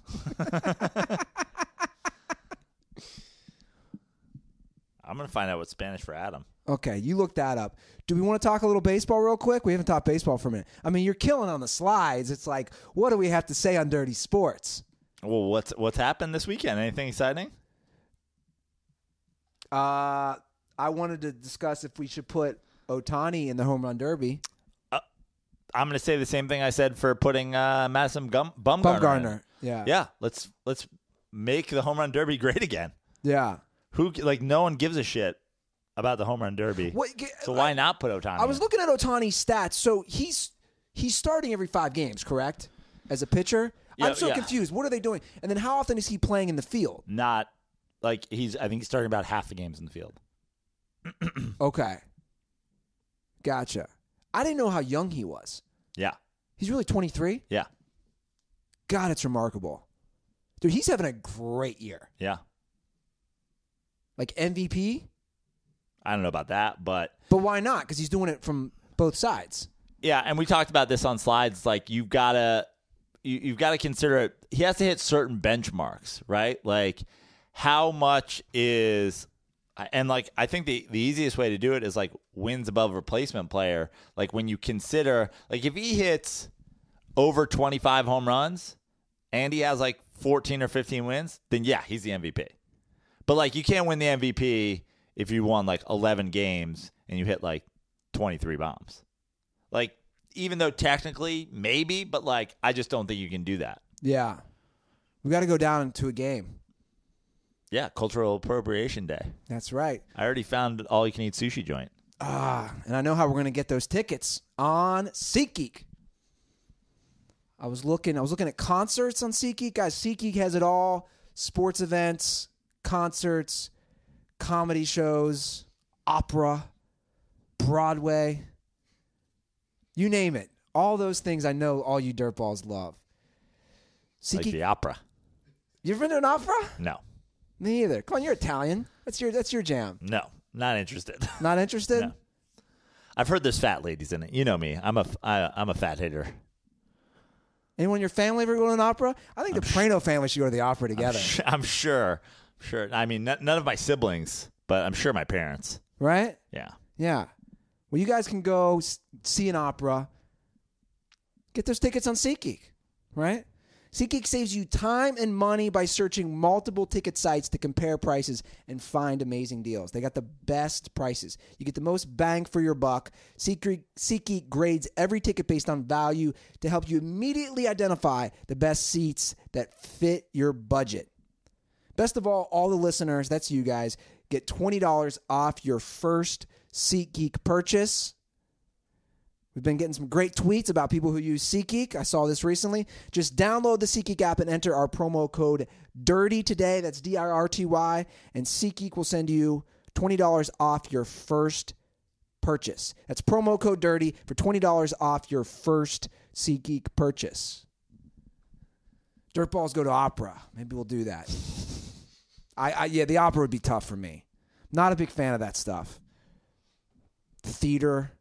Broadway. I don't mind the theater, but I'm not there for music. I don't want to go see a musical. I don't want to go see fucking Hamilton or. You know, I watched Wizard of Oz this weekend. Yeah, what was that about? Well, you know, you were missing Vince. Well, yeah. I mean, I'll be honest, man. I was thinking about him a lot during the movie, and I watched For those people who don't know, Vince was the exact same kind of dog as Toto. Exactly. Yeah. Adorable Karen Terrier. A rare black and gray terrier. Yeah. Karen Terrier. Spot on. And I did have some great flashbacks of Vince being a savage. Best savage dog ever. Anyway, take me to the beginning. Why did you watch Wizard of Oz? Because Saturday night. The original Wizard of Oz. The original, 1939. Judy Garland. I think we all know the Wizard of Oz. Okay. You're like, Yellow Brick Road, witches, wizard. Because I hadn't watched it in so long, I was curious to see. I get interested to see things as an adult versus as a child. Like I couldn't tell you the last time I saw the original, all together, and the special effects. I'm just curious about 1939. Then I went down a Judy Garland rabbit hole. I knew she had OD'd, but how old was she? I didn't realize she was 17 when she starred in Wizard of Oz. She was that young. And then, I mean, this sounds awful, but then I started thinking about Hollywood and how awful, like, how many weird sex things did she have to do to get this role? Or, like, what? I mean, I'm being serious, though. Like, how many midgets did she have to fuck? I don't know. And I didn't know she was an accomplished singer herself. This is how ignorant I was on Judy Garland. I didn't know that she was a singer. And, and I watched it, and it's good. But I forgot that Wizard of Oz is such a musical. Yeah. They sing, like, the whole movie. Yeah. And I guess I didn't pick up on that as a child, or I forgot. I didn't know. I had just forgotten it. And then I started thinking, with the term munchkins, that would be almost inappropriate nowadays. I think you could be jailed for calling a little person a munchkin. Right? Yeah, 100%. Like how the times have changed. Anyway. Yeah, I know you laughed last night. I told Praino, I said, I got to finish Wizard of Oz. And he's like, what? You never go back and watch an old movie just out of curiosity? I mean, the Wizard of Oz, like, I don't think I need to see the Wizard of Oz. How many times I've seen the Wizard of Oz? I must have seen it 20 times as a child. Me too. Yeah. It's like, I get it. And then I wanted to see the scene, where the guy was supposedly hanging in the background. Right. Which they've now tried to debunk. You know what I'm talking about, yeah, right? I know what you're talking about. Did the young guys know? Supposedly somebody was hanging themselves in the back of one of the scenes, and you see somebody, it looks like somebody swinging. Yeah. See? There's a little Easter egg for you guys. There's also the one in 3 Men and a Baby. There's like a kid in the window. And it says his ghost? Yeah, and then they say he died or something like that. But yeah. Some creepy shit out there, man. You want to do some dirtball calls? Sure. All right. Well, we got a few today, and I made sure to include any anti-Andy Ruther jabs, because you guys complain that I handpick. By the way, you guys can look at these for the record. We can look at what? You can listen to the calls. Yeah, I'm good on that. See, this is what I'm saying, though. You can't complain. I like to be surprised. Okay. I always just wonder how many Andy Ruther hate calls like didn't make the list. Here's a new thing that we're doing, which I love. Weird Twitter was warming my headphones for me. He warmed the whole episode. Now I put them on; they're already warm. Ah, yeah, this is great. Headphone warmer. Yeah, and he's our Latin Adam Schefter. But recently, with the new setup, now I got the ghetto headphones. Those are the good headphones. Really jealous about not having the good ones. I like the ghetto ones. Yeah, because those fit me better. Okay, Trevor, how do you want to do it, buddy? You got them all queued up. Let's start with. Trevor's like, oh, we haven't been recording this whole time, so I don't know. Do it however you want. We have a fucking courtroom sketch artist that's just drawing this episode. That's going to be what's going up on YouTube. Let's start with 703. Trevor just checked the Zoom for the first time. He's like, are we recording? Let's just go in order, please. All right, guys. Call number 3 from Colin Evangelista here in Northern Virginia, DirtBall. And Andy, this is what I've been trying to say this whole time. I love everything that you do for the show, and you're a big part of it. And it's just great. But when it comes to editing, I don't get why you leave in the dead space of last episode. There was 2 or 3 minutes of just nothing where you guys are trying to get the Troller Moron song to play. Anyway, I just thought that was kind of weird. And then also, this is kind of a call for dirty slides, maybe the first one, or you guys don't really even have to reference it. But I just thought that there was a good thought popped in my head here. Can a dude be soft? Like Kevin Durant, I think we can all agree, like you said on a podcast a while ago, he's breaking up. And, I mean, he's mentally soft, mentally he's a bitch. But at the end of the day, he's still a dude. He's going to get his 35 points, however many he's scoring against the Rockets. Anyway, I just wondered if a dude can be soft, question for the Book of Deuteronomy. Condoms are for Kevin Durant. Let me address the first part of the show. First of all, you got to learn how to make a call, Colin. I mean, you're in and out of talking on your phone, so let's just set the grounds. Maybe edit that a little better? Yeah. Is that what you're saying? Yes. There was not 2 or 3 minutes of dead air. That is a massive exaggeration. Maybe 5 seconds each time. I mean, I know what he was saying, though. Not the dead air, but the getting the Troller Moron set up. It was a 2-3 minute process of is it working? It's not working. Oh, the sound's not on. I understand what he was saying, but that's part of the dirty sports. Exactly. That's the organic, hey, we're putting it all out there. There's so few things that have been edited out of the history of this podcast. And I can probably think of most of them off the top of my head. Tug Coker, if you're listening. Let's just say, I wonder if I kept that. We basically had to. We could hold that over Tug. We had to re-edit. You're gonna have to use that. You're gonna have to use that against him to get him to come out and play some basketball with you. So you have a shot of winning a basketball game. Because it's been. Can I air out right now what I had to edit out? Probably, yeah. Yeah. It's at this point. It's out. It's out now. So Tug, sorry Tug, I have to do this. I'm not putting you on blast, but it is what it is. Tug had an audition for a new show with Gabrielle Union and Jessica Alba. And he came to do Dirty Sports, and we kept making references about the show. It's like a female remake of Bad Boys, and Tug was auditioning, I believe, to play Gabrielle Union or Jessica Alba's husband. And we kept making references during the show, but it had not been news yet that there was going to be a show.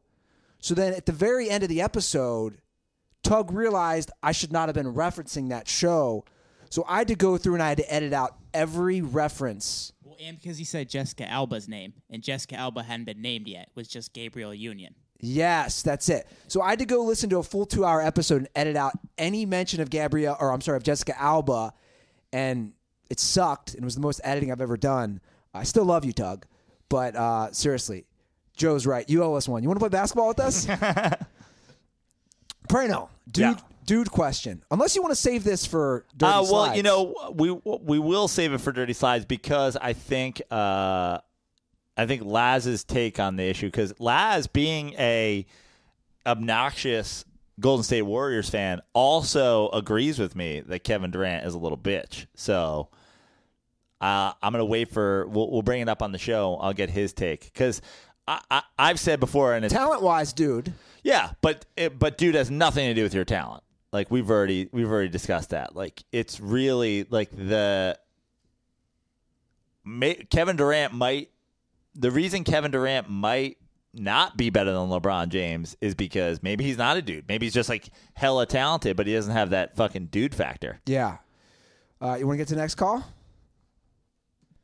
This is for you, EJ. Calling again from beautiful Toms River, New Jersey, home of the 1998 Little League World Series champions. I'm just calling to say that before Joe Scabelli leaves for Spain to go rub his big belly on some mamacitas, I think he can beat EJ pretty handily in one-on-one basketball at the Venice Beach courts. Wow. I just think Scabelli's size and Shots his fired. composure can beat EJ. I think EJ's a little bit of a bitch on the court. He just has that. He gives off that vibe that he crumbles easily under pressure. I guess kind of like how those retards think LeBron would crumble in the 90s. But I'd love to see that before Joe leaves.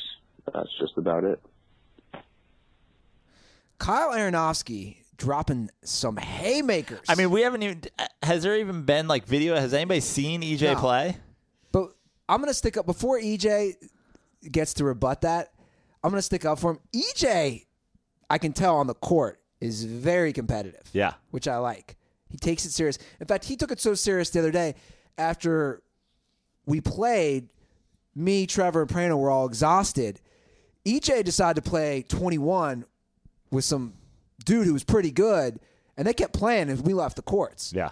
So I do not think Schabelli would stand a chance. EJ would go right around him every time. That's my hot take. Now, EJ, you have to defend yourself. What do you think about that?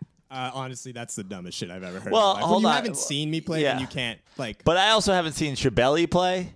But the way Schabelli, I don't think Schabelli can dribble. No, I haven't seen Schabelli play, but just based on the way Schabelli was almost not getting involved in the question of how the 3-on-2 would go, like the 3-on-2 game, that would have been interesting, like regardless of how good or bad Schabelli is, because I mean, how do you not win with 3 people? How do you not win at a here's decided why. advantage? I think but Schabelli would hurt them. Right. Well, I don't think you can. Well, maybe. Who knows? But my point is, the way he was staying out of it, maybe he thinks he was going to hurt them too. Yeah, let's not forget, Schabelli was not responding to the group text at all. And then was just, I'm out. Then when he finally responded, he was out. Whereas Wednesday, during the recording and afterwards, I'm free Friday to play. Well, I think he was just saying he was free Friday. He was really hesitant to just get into the whole conversation. Boring. All right, you want to do next call? Here you go, Trevor. This is for you. See, everybody gets a call today. Hey guys, Dom White, Sacramento DirtBall. So I've been listening to Dirty Sports for a while, and you guys talked about this on the last episode, but Ruther never plays any calls that throw shade at him. It's always shade at Praino or shade at Trevor. And I'm here to defend Trevor because I don't really think he gets overly defensive. You guys go at him really hard, and he's just trying to defend himself. You know, he's trying to talk shit back or whatever, talking about how, you know, they're going to come back and win a basketball game maybe, stuff like that. And everyone always comes at Joe saying that he's too harsh on people, but, like, if you don't think LeBron James is the GOAT, you should fucking kill yourself. Anyway, I just think that you guys should play this call, a little Praino and Trevor love for once. Condoms are for Dodgers fans. Sorry, Trevor. Stay dirty, boys. And then he says condoms are for Dodgers fans at the end. First of all, you must be newer. The Praino does really not get that much hate at all. As a guy who screened calls for 4 years, Praino, without a doubt, gets the most love. That's just fact. And that upsets you because I tell people to kill themselves day in and day out. No, that doesn't upset me because I love doing this show with you, and you know how much I value you. Let's be honest, Praino's the star here. There's no denying that. So I like to think we're a star-free show. That's why we work so well. Well, we're like the Boston Celtics. I appreciate that humbleness, Praino. But look, I look around this room with the talent that you've got, the talent that these guys got. I'm just glad that I came around when I did.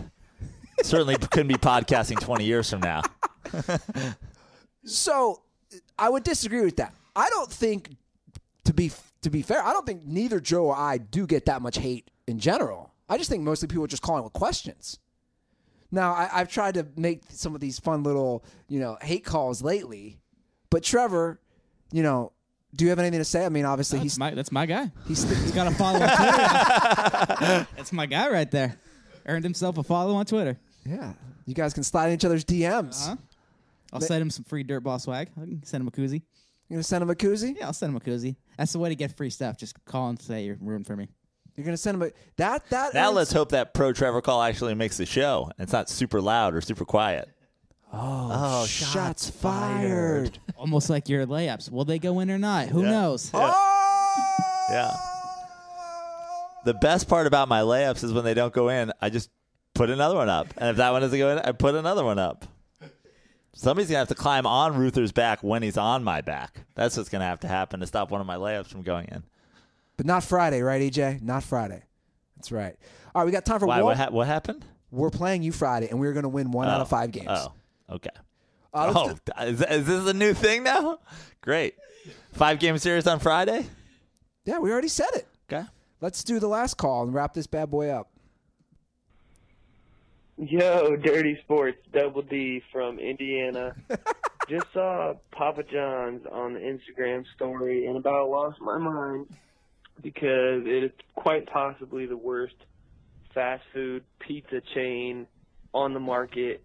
So, 1, curious why you picked Papa John's, but 2, really want to know your take on and rankings on the pizza places. Like, give me your top 5. You know, is it Little Caesars, Pizza Hut, Domino's, Papa John's? Where do those all rank? Condoms are for Boilermakers. Well, I'll first start off by saying we got Papa John's because I had a good coupon. So, you know, as a guy who's controlling the Thust Fund, I have to be fiscally, thustfully responsible, right? So, see what I did there, guys? I had not had Papa John's in a while, and Praino had suggested it. And then this is actually a good question because, Joe, you and I got in a discussion about Domino's versus Papa John's because I like Domino's. So I'm a New Yorker. Yes. There's a line in the sand. There's like pizza, and then there's fast food pizza. Like, I don't even consider fast food pizza to be actual pizza. Like, as a New Yorker, that doesn't look... Anything you get from Papa John's, Domino's, Pizza Hut, Little Caesars, that doesn't even look like a slice of pizza to me. So that's all in its own class. Now, when I go into that class, I'm all over the place because I used to like Domino's, but Domino's is doing something weird with their fucking crust now. The only Domino's I eat is thin crust Domino's. Can I ask you something real prefer quick? thin crust.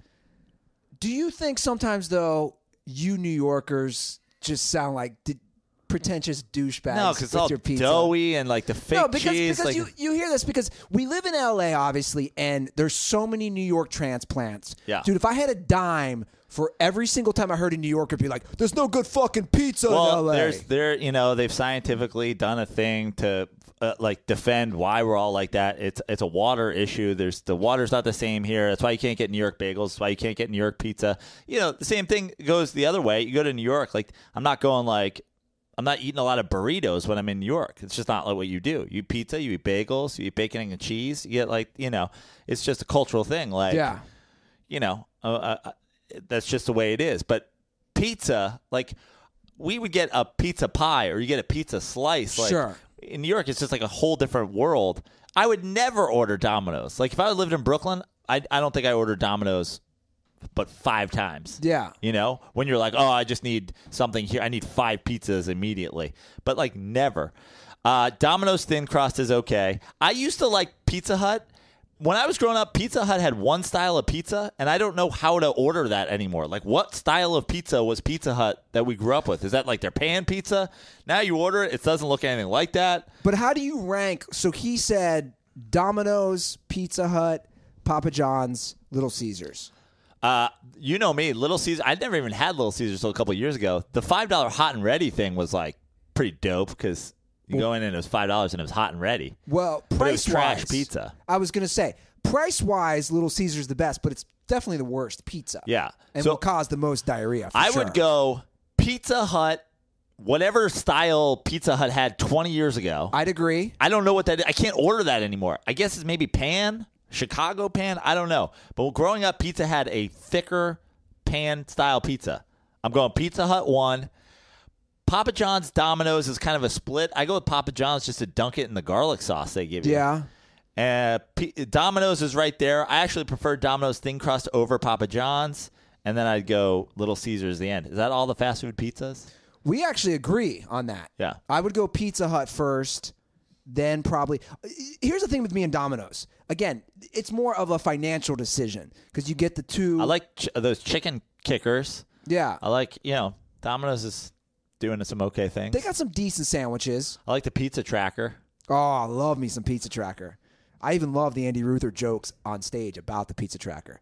Top notch. I mean, you're jokes. making me want to eat some Domino's thin crust right now. Just throw Domino's. Well, they some do love, the Brooklyn but, style. Yeah. I just want, like, if I'm going to have a thicker crust pizza, I want what somebody DM me, somebody tweet at me 15 years ago. How do I order that from Pizza Hut? Well, now Pizza Hut's crust's all fucked up. Well, to answer his question again, why we order that? Basically, it's this: you got 5 guys here. We're all hungry. If I'm going to order, what I order 3 pizzas. If I'm going to order 3 large pizzas, dude, I want to spend whatever $30 versus spending $60. That's what it boils down to. Yeah. Is me being cheap.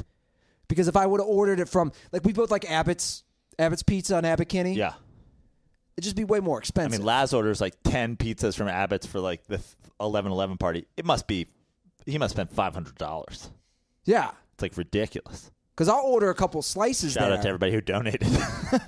That's where he orders them from? Yeah. From Abbott's Pizza? Yeah. It's great pizza, but yeah, it's not cheap. Anyway, the pizza debate. I like the pizza debate because everybody has such a hot take. What do you guys think? You guys want to hop in here at all on this? I mean, I'm pretty much with that. Like, I like, out of all the fast food ones, Pizza Hut the best. But I did try Abbott's this weekend, and that was some It's good. great pizza. Yeah, I really. They go with liked the that. bagel crust. Yeah, it was fantastic. I've never had Pizza Hut, so I don't know. There wasn't one in the town I grew up in. There wasn't one, and I've just come down here. I mean, remember Pizza Hut buffets? Oh, Pizza Hut do buffets I? were the shit. I think they still might exist. Dessert pizza? Oh. My favorite memory of all time. Not my favorite memory of all time, but I don't know why I said that.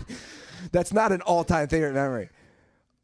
When I was so hungover, when I used to... He's got this Reds World Series poster on the wall. It's like, if I could just replace that with that time I went to the Pizza Hut buffet.